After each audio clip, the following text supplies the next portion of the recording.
Good morning, it's Loren Lockman from the Tanglewood Wellness Center in Costa Rica, and I am here this morning with Naomi. Hi, Naomi. Hello. Naomi has been here with me now for a long friggin' time. Almost 3 months, I think. Yeah. She came and did a 21-day fast and a week of refeeding, and then stayed and volunteered while we were closed, and has been here helping me for the last couple of weeks, week and a half that we've been open. And Naomi, your training is as a personal trainer. So we've been talking about exercise, and what we're going to do today is have you guys ask questions, and Naomi and I will answer your questions about personal training. I'm going to let her do much of the hard lifting. To the best of my abilities. Heavy lifting, yeah. To my remembrance. So does anybody have any questions, anything that maybe I didn't have a chance to get into yesterday that you'd like to ask today? What's your take on handstands? Handstands are fantastic. There you have it. I mean, hands down, handstands are fantastic. Yes, they're hands working, down. They're working large muscle groups, so they're not, it's arms, back, chest, shoulders, balance, alignment of the spine. They're just fantastic. What's the question? Is there a good way to start out with handstands? You can start out on your forearms, being on your forearms, doing head handstands, or headstands, I should say, is what they're actually called. You can put yourself up against the wall. That's fantastic to start off, to kind of get the feel for being upside down, being on your hands, putting all that weight on your hands. Well, in fact, it takes a tremendous amount of strength to do and balance to do a handstand without being against something. Exactly. So most people practice handstands either with somebody holding their feet or against a wall or some physical object, and that's fine. You're still getting the same work. The only difference is, if you can do it in the middle of the floor with nothing supporting you, that's developing a lot of strength and balance. But that's a very advanced move. Yeah, for sure. I think it's safe to say, handstands are wonderful. Any body weight exercise that's not putting you in danger is going to be beneficial to you. Handstands are no different. Absolutely. Other questions? Is running a recommended exercise? What's your take on that, Naomi? Well, running's great for the cardiovascular system. It's great for the heart. Doing long distance running, if that's something that you're into, that you enjoy, okay. But I find that sprints are far more beneficial. They do ramp up your metabolism, but only for a certain period of time. And they keep you just super fit throughout, the whole day. You just feel fantastic after you do, 15-minute sprints, 10 minutes, 15 minutes of sprints. Yeah. For the whole day, you're set. I completely agree. You're always going to get more benefit by doing interval training, short bursts of intense activity, which is what happens in nature. We talked about the cheetah yesterday. 88 miles an hour, but for, 2 minutes? Watch the cats who spend 16 hours a day doing nothing, and then they'll see a bird or a lizard or something, and they'll take off at top speed, from 0 to top speed instantly. But it's a short burst. They do that throughout the day, periodically, throughout their lives, and they maintain incredible strength and agility. We can do the same thing. Long, slow cardio's not really very beneficial. Yeah. What about 3 to 4 hours hiking. Yeah. Well, if you're out in the sun, I'd say be careful, because that could be detrimental for you. But In Sweden. In Sweden. Yeah. Yeah, all right. There's like 3 days a year you have to be careful. Yeah, if you do a 3-4 hour hike, okay, you're not going to do that again tomorrow. So it's like, that's great. That's a great workout for you for sure. Yeah. Would that be too much? Well, they have to be taking a rest at some point, right?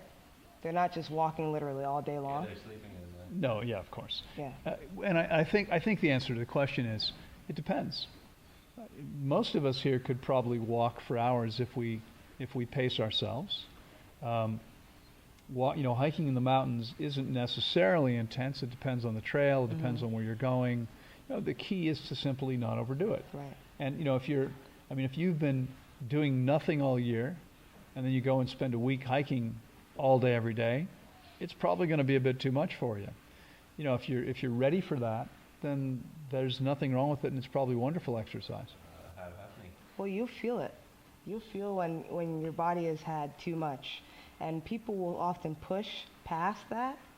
But what happens is, okay, so for example, when you do a repetition, when you do one rep of a certain however many weight or body weight exercise you do, if you go back into that set and do another repetition too soon, you won't be able to do the complete range of motion of that exercise like you were the first time, because there's a certain period of time where your muscle has to have a set amount of rest before it can come back to a more efficient repetition the second time. So your body always lets you know when you're doing too much too soon or you've done too much for too long. So it's all about, like Loren says, tapping into your body and listening to your body. So the question is too much about not being able to do what you're doing properly anymore? Is too much not being able to do what you're doing properly anymore? Or is it about destroying your heart because you're pushing it too far? Well, that is for sure too much. But if you're not able to do something properly anymore, then absolutely. So let's say you're doing a couple sets of something and you're doing them perfect form, you're spot on, and then you get to the last couple sets and you're no longer able to keep your form anymore. And so why is that a problem? Because your form is absolutely necessary in order to keep you from hurting yourself, Exactly. from injuring yourself. So if you're no longer able to keep that form, then your body said, that's enough, we're done. So if you've gone too far and you're exhausted and can't maintain proper form, you're much more likely to hurt yourself. Okay? That's your body that's saying. part of it. There's another piece though, and it's simply that when we exercise, we're creating free radicals. Nothing wrong with that. We're creating free radicals by breathing and living. However, if we're exercising intensely and we overdo it, then the body can't handle the repair necessary in good time, and we wind up actually deteriorating over time. This is the way people hurt themselves by doing too much. I mean, think of it this way. Keep it in simple terms. Okay? You want to build muscle, right? When do you build muscle? While you're working out? When you're recovering? Well, what if you work out too much and don't give yourself enough recovery time? What are you doing? You're breaking it down and never building it back up properly. You're hurting yourself. Okay, so there are a variety of ways we can potentially hurt ourselves by overdoing it. Overdoing it's never beneficial in anything. Well, it's about a variety of factors. We've just given you 3 different ones. It's about balancing all those things. It's about listening to your body and knowing when you've had enough, knowing when it's time to stop. Okay? Now, the challenge sometimes is knowing when it's really a message from your body and when it's just your ego or sometimes we give up, not because we need to, but because it's hard, right? Absolutely. So you want to be clear you're tuned in and actually getting the proper messages from your body. Well, sure. I'm not saying you can't recover, but doing things that you need to recover from for a week or two are inherently stressful to your body by definition. If you need a week or two to recover, you've injured yourself. You've harmed yourself. Okay? So the point is, you can run a marathon if you want to, and it might even be possible to run a marathon and have it be completely healthy. It might be possible. I'd be willing to bet that of the 30 or 40,000 people who run the big marathons, like the Boston Marathon, it's probably not a healthy thing for most of them. Most of them are probably stressing their bodies. Now, you may be aware that 1 or 2 people die every year running that marathon, any big marathon. Dozens, if not hundreds of people have hyponatremia, which they don't die from, that's low sodium, but they have to recover from because they've completely stressed their system. So maybe you heal completely in a week or 2, maybe it takes you a month. The point is, if we need to heal from something, we've injured ourselves. We've pushed ourselves far. It's too far. Is that really beneficial to us in some way? I don't think so. Can we do it? Sure. Lots of people do. We have to heal from that too. Yeah, I don't think we can realistically consider those two things the same. Right. Every time we use our muscle to the extent that it's challenging the muscle, there's going to be breakdown of the muscle, and the muscle recovers stronger than before. But that doesn't take you 2 weeks. Exactly. That takes you 1 day. It takes you 2 days. That's just part of living. That's part of, as a child, you run for the first time. There was a first time. You were stressing those muscles, and they had to recover. This is how we grow stronger. Okay? That's very different than doing something that requires 2 weeks of bed rest to get over. Okay? That's a completely different thing. I don't think we can consider those things even kind of similar. They're not. They're two very different things. Exactly. Well said. Okay? Any other questions? Well, you got the expert here. So the question is, what if someone has very low muscle mass and wants to start building? What's the best way to get started? Well, there's anything that bodyweight exercises are fantastic. Okay, using your own body weight to lift yourself, that is natural, and it causes flexibility because you're doing things that are more in range of motion, and things that are using large muscle groups. Okay, so you don't want to be doing bicep curls, or anything like that, because that's only using single joint movements. Okay, you're only using your bicep. You're only using your tricep when you're doing tricep extensions, those type of things. When you're doing body weight exercises, a majority of those exercises are large muscle group movements. So push-ups, dips, handstands, jumping jacks. So they're often, if I can jump in, they're often more complex movements Right. that are involving not just a single muscle, but a variety of muscle groups. And that's important because that's the way we actually function Exactly. in the world. So you can develop huge biceps by doing bicep curls and have arms that aren't very functional. Right. If your triceps aren't strong, if all the small supporting muscles aren't very strong, if your forearms aren't strong, if they probably would be doing curls, but there are a variety of things that need to be in balance for the body to work properly. When we focus on individual exercises, including some of the machines, the circuits, where you sit down, you put your arm in a machine, there's only one path. You're doing exactly the same movement each time. Now, how are we going to ever do this in the real world? What are we going to, how are we going to use this muscle? Well, I can imagine, I can imagine jumping up, grabbing a branch, and pulling myself up. That's that same motion. But think about that. Every single time you do that, I mean, first, have you ever seen a tree that has exactly the same diameter? No, branches go from thicker to thinner. Okay? Every time you grab, you're grabbing in a different place. That means you're working those muscles differently. You're going to have your hands slightly different distance apart depending on where you can grab onto.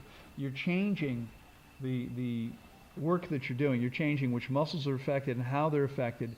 And that's actually much more powerful and much more beneficial because each time you do that with a slightly different position, you're working it in a different way. So you're working all the way across the muscle or the muscle group.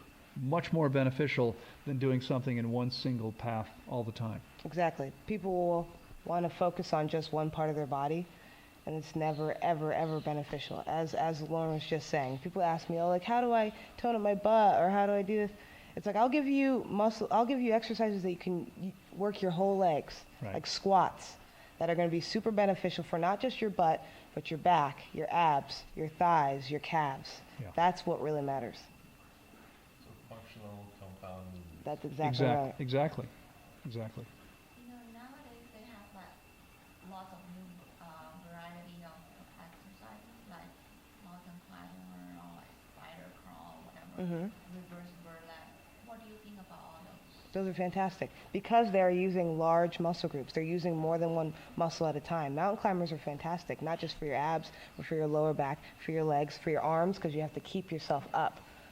Well, by the way, I mean, let me point out, there's no such thing as a new exercise. Right, they're just... There were people who forever have climbed mountains. Mountain climbers are intended to mimic that movement. Right. So if you don't happen to have a mountain in your backyard or your bedroom, you can still do the exercise, right? You know, there are things you can do, but that's, I mean, your question is an excellent question. Understand that the intention of these exercises are to simply move your body in the complex variety of ways we actually would if we were out in nature living in our physical bodies and using them. Exactly. What about cycling and aerobic machines? How about cycling and aerobics machines? Aerobics, well, see, aerobics is as similar as running long distance. Cycling, you can do bursts of cycling on a bike, but I wouldn't recommend those cycling bikes that are what are they called? Stationary bikes? Stationary bikes. Get on a real bike and go out, you know, on some mountains or some, you know. We want to get as close to natural as possible.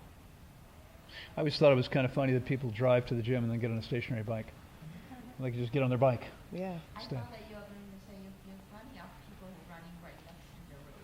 Is that all? Yeah, that's an issue too. Yeah. Yeah. That's, if you are going to run, it's a very good point. Don't run along the highway. No, don't. I mean, Pollution. here you are breathing as deeply as you ever do, and you're breathing in primarily exhaust.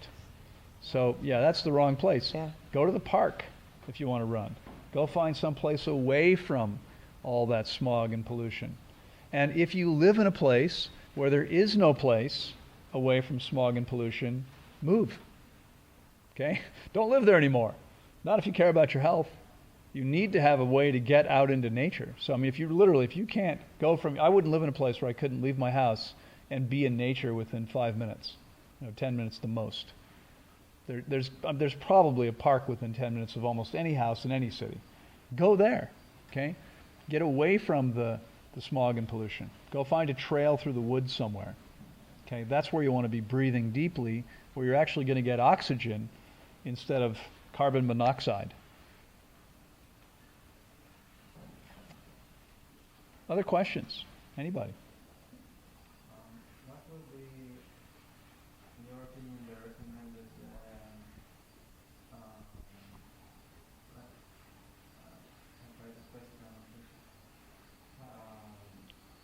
how much walking is good for a person? So the question is, how much walking is good for a person? Okay, well, we have legs to walk, so we walk all the time. But I think once you get where you're going, that's enough. If you keep walking, what's the point?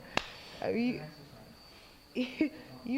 can go for a walk, you can go for an hour walk a day or whatever. You're constantly moving your body is what's going to be beneficial. So if you go for an hour walk, but yet you sit around for 22 hours, then that's not really beneficial. Well, let me. Here's my take on it. Many people walk as exercise, and when walking is exercise, everything is relative. Everything is relative, right? If you've been doing nothing, for instance, most of you, hopefully, for the next several weeks, are going to be doing nothing. You're here fasting. You should be resting as completely as you can. And the less you do, the better off you are. When it's time to start moving again, you're going to want to start with walking. Because the idea is simply to get those muscles moving again. Doing something as gentle as possible. Just get your body moving. But I wouldn't consider walking a good ongoing exercise program because it's not enough. There's a threshold stimulus that you have. If you don't go past that threshold, then nothing's going to be happening. You're not doing anything. You're not, if you're not walking fast enough, you're not taxing your lungs and your heart, you're not taxing your muscles. It's not really exercise. People like to think it is, and it's true. I mean, someone who's overweight is going to burn more calories than sitting on the couch in front of the television. But walking, in fact, here's a great example.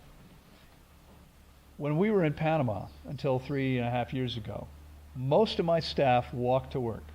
Most of them lived in the little town that we were outside of, and they could walk to work. And the average person probably walked 1 or 2 kilometers each way, which meant they were walking 3 to 4 kilometers per day. Okay, every day. And yet, almost all the women were overweight. Now, the men weren't. Why not?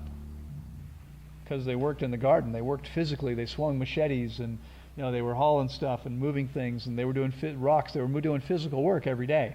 But walking, more walking than most Americans do for sure, wasn't enough to even have these ladies have not be overweight. It's not enough exercise. It might be great for getting started. Okay, if you've been doing nothing, it's a great way to get started. Yeah. You need to progress beyond walking. We're creatures of adaptation. So your body adapts to walking.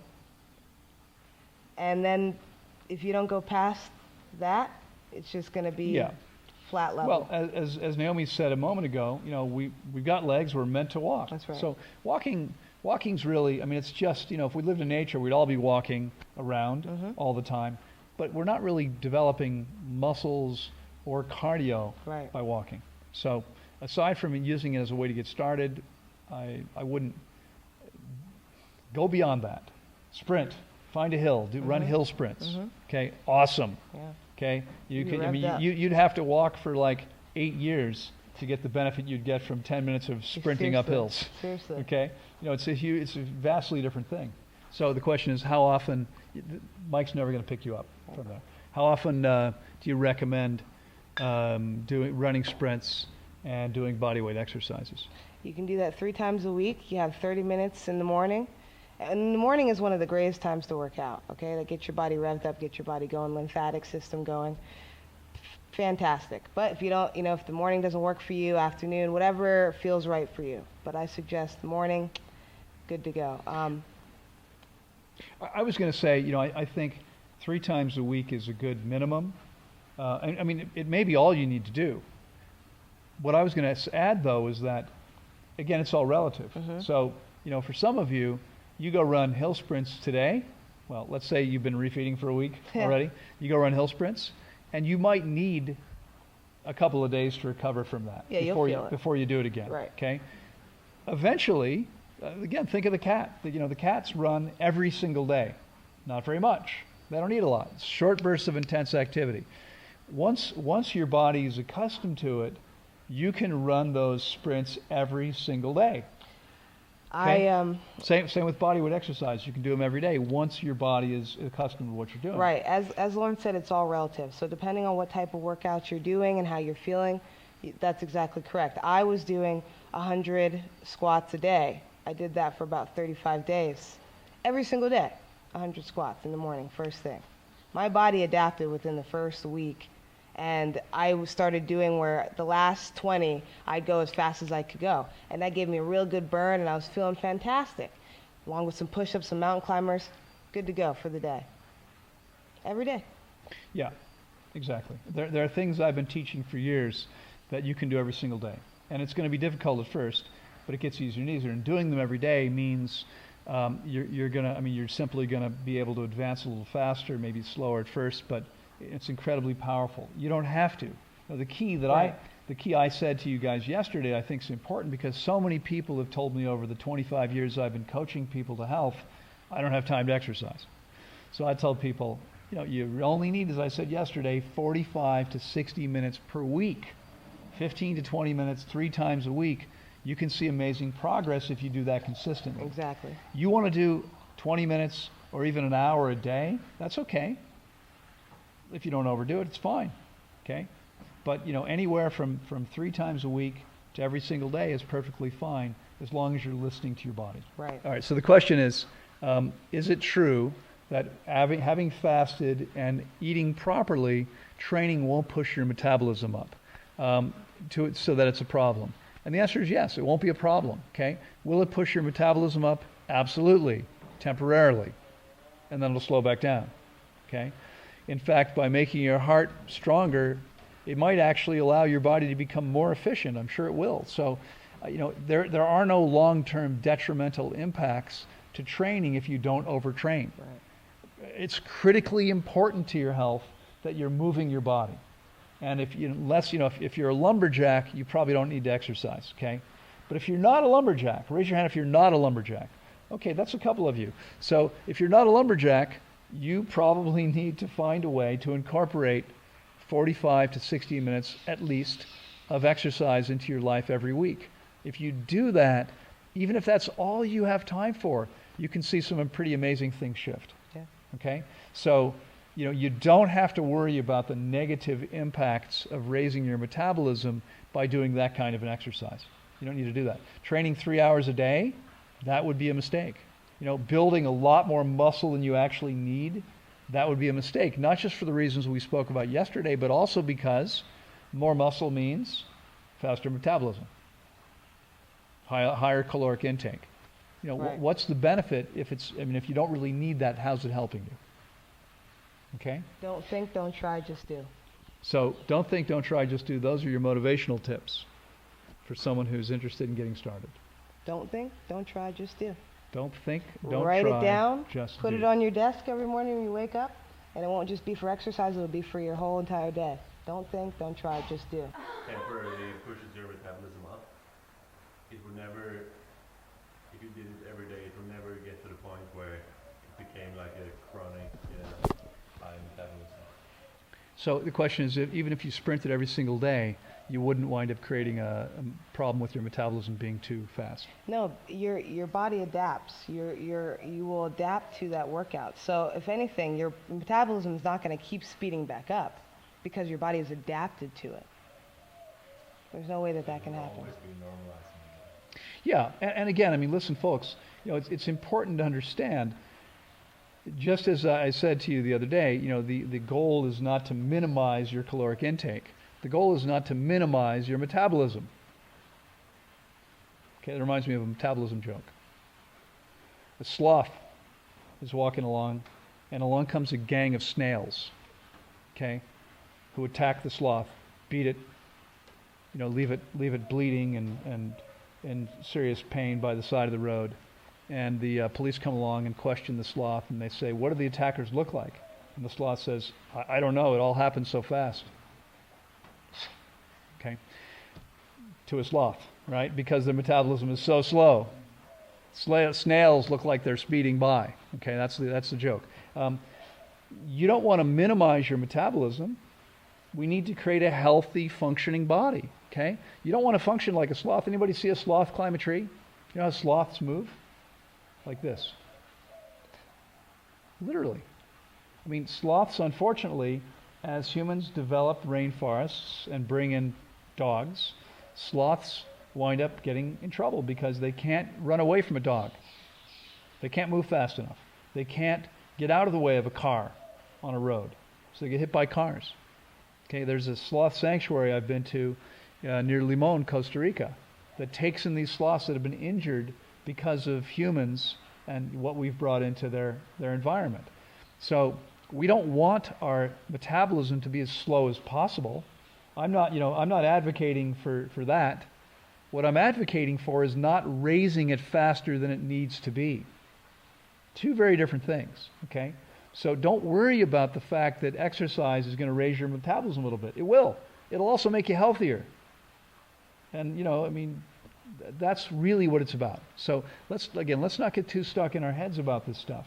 We don't need to worry about our metabolism at all, any more than we have to worry about our weight Or breathing. or our breathing. All we need to do is meet the body's needs as well as we can with regard to each of these areas, and all the rest takes care of itself. That's all we need to do. Okay? All right, any other questions?